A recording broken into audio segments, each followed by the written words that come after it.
Hello students, welcome to today's session of chemistry. As you all know, we have started studying fifth lesson of your syllabus, that is electrochemistry. Before starting today's session, we will just revise what we learned in the previous session. In the previous session, we started study of lead storage battery, that is lead accumulator. In the previous session, we learned about the construction and cell reactions during discharge. It is a secondary voltaic cell. So it works in two ways: as a galvanic cell during discharge and as an electrolytic cell during recharge. During discharge, the anode is negatively charged because it is a galvanic cell. But when it works as an electrolytic cell, anode is positively charged. But in both the cases, at anode there is always oxidation. Exactly reverse is the case with the cathode. When it is a galvanic cell, cathode is positively charged.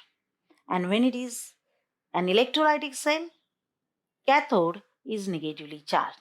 But in both the cases, again, there is a reduction at cathode. We learned about the cell reactions during discharge as well as the construction of the cell. Now here is the figure of a lead storage cell. What we learned about the construction? The anode and cathode plates are placed alternately in a container containing 38% by mass of H2SO4 with the density 1.2 grams per ml. Anode is a group of lead plates packed with spongy lead, while another group of lead plates packed with lead dioxide serve as cathode. So, anode and cathode plates are placed alternately. During discharge, what are the cell reactions taking place?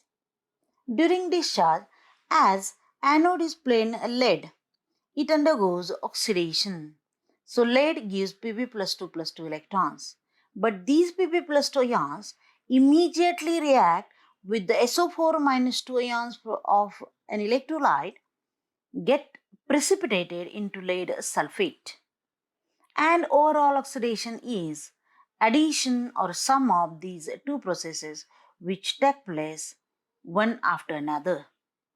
And if we add both the reactions, then we will get that Pb plus SO4 minus 2 gives PbSO4 plus 2 electrons. That is overall oxidation reaction. While what happens at cathode is the electrons produced at anode travel through external circuit towards cathode, where at cathode H plus ions of an electrolyte accept those electrons. But cathode is lead dioxide. Hence, lead dioxide in presence of H plus ions accept those electrons and get converted into Pb plus 2 plus twice H2. These Pb plus 2 ions again react with the SO4 minus 2 ions from the cell, from the electrolyte, and get converted into lead sulfate. Again, the overall reduction reaction is the summation of these two reactions which occur successively. And hence, the overall reduction is PbO2 plus 4H plus SO4 minus 2 plus 2 electrons gives PbSO4 plus twice H2O. Now, the net cell reaction during discharge is the summation of overall oxidation plus overall reduction. And hence, we get the overall cell reaction as Pb plus PbO2 plus twice H2SO4 gives twice PbSO4 plus twice H2O. As the cell operates to generate current, H2SO4 is consumed and its concentration as well as density decreases and the cell potential gets decreased. And When we use a single plate of lead and lead dioxide, that is anode and cathode, a single pair, then we get a potential of 2 volt. If we want more voltage, we can use more number of anodes and cathode plates. But when the cell discharge, when it generates current, it produces 2 volt of potential. When the cell potential gets decreased to about 1.8 volt, it must be recharged. And to recharge the cell, external potential slightly greater than 2 volts needs to be applied across the electrodes. So now we are recharging the cell so that we can use it during, if it is used in automobiles, so during running of the vehicle we can use that, and that is called discharge. But when it is at rest, we must recharge when the potential falls to about 1.8 volt. During recharging, the cell functions as electrolytic cell. Do you remember what is electrolytic cell? The cathode and anode are exactly opposite, and hence now the electrode with lead dioxide becomes anode and the lead electrode becomes cathode. And in an electrolytic cell, cathode is positively charged and cathode is negatively charged and anode is positively charged in an electrolytic cell. We have to remember all these things. So we have exactly reversed the case now. We are now going to learn about the cell reactions during recharge. When it recharges, it becomes an electrolytic cell. And when it is an electrolytic cell, anode is positively charged and cathode is negatively charged. Now, the anode and cathodes are interchanged, and lead dioxide electrode becomes anode with positively charged, and lead electrode becomes cathode with negative charge. Understood? Now, the cell reactions, which are very important. At anode now, as usual, anode is oxidation, cathode is reduction. Always, that is the definition of the electrode. Now, oxidation at anode. Now, what is anode here? It is lead dioxide. Then, the reaction taking place at anode is the reverse of reduction reaction at cathode. That is reaction number 2 we learned in the previous session. Because lead dioxide, we should write the reaction of lead dioxide because now anode is lead dioxide. And where is lead dioxide in galvanic cell or during discharge? It is cathode. So we have to write cathodic reaction in reverse manner during oxidation at anode. So reaction number 2 at cathode will be the oxidation reaction at anode, and hence the reaction number 2 we will reverse it and the reaction is like this. So the left gets converted, right and right interchanges with left. So PbSO4 plus twice H2O comes to the left side, gives PbO2 plus 4H plus SO4 minus 2 plus 2 electrons. So at anode, during recharging, we have to write the reverse reaction of cathode when it operates as galvanic cell. Understood? Now, exactly reverse will be the case while reduction. So, reduction at cathode. What is cathode here? It is plain lead plates. But as it is a reduction reaction, so we have to write the reverse reaction or reverse oxidation reaction at anode that occurs during discharge.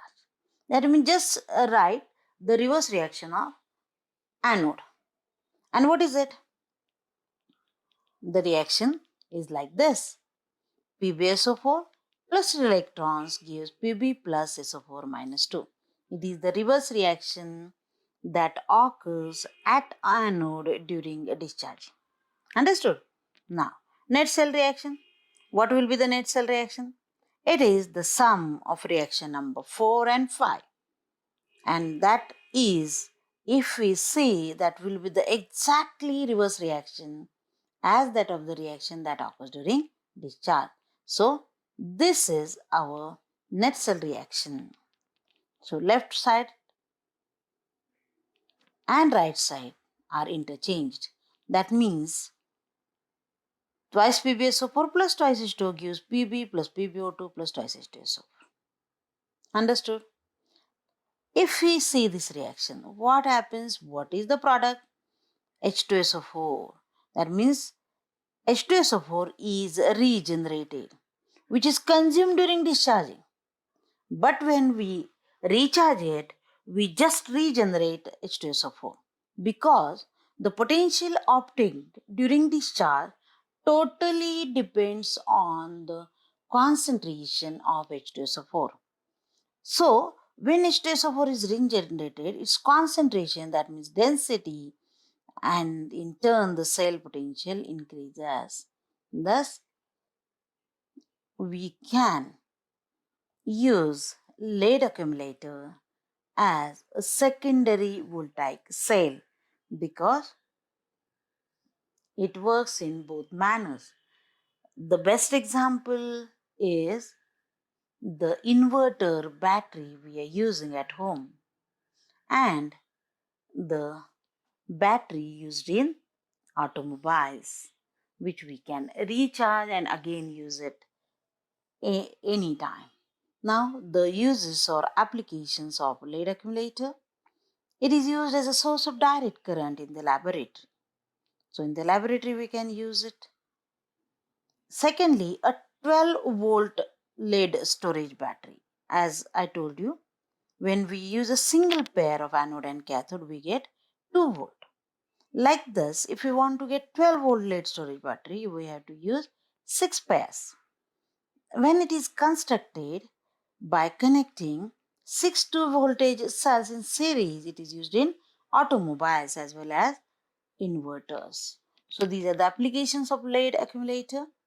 It is a somewhat critical cell to study. For that, you have to practice the cell reactions. So if you practice the cell reactions during discharge, during recharge, you have to just write a reverse of those reactions. But while writing reverse of the reactions, you should remember that as it is an electrolytic cell, anode and cathode are totally different. Hence, at anode, during recharging, you have to write reverse of cathodic reaction, and during reduction, you have to write reverse of anodic reaction. Just practice that, it will become somewhat easier to remember, and while practicing, just write it down. Just don't read it.